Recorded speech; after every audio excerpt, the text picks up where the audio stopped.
शांत झीलों और दलदली क्षेत्रों में रहने वाला एक पक्षी। लंबी टांगे, झुकी हुई चोंच और चमकदार गुलाबी रंग। ये है फ्लेमिंगो।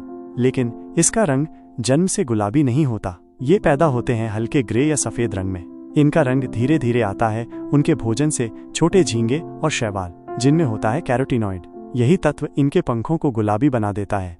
फ्लेमिंगो अक्सर एक पैर पर खड़े रहते हैं, एक अनोखा तरीका शरीर की गर्मी बचाने का। और जब ये उड़ते हैं तो आसमान में गुलाबी लहर सी दौड़ जाती है। इनकी उड़ान की रफ्तार 60 किलोमीटर प्रति घंटा तक हो सकती है। फ्लेमिंगो न केवल सुंदरता का प्रतीक बल्कि प्रकृति की एक अनूठी कला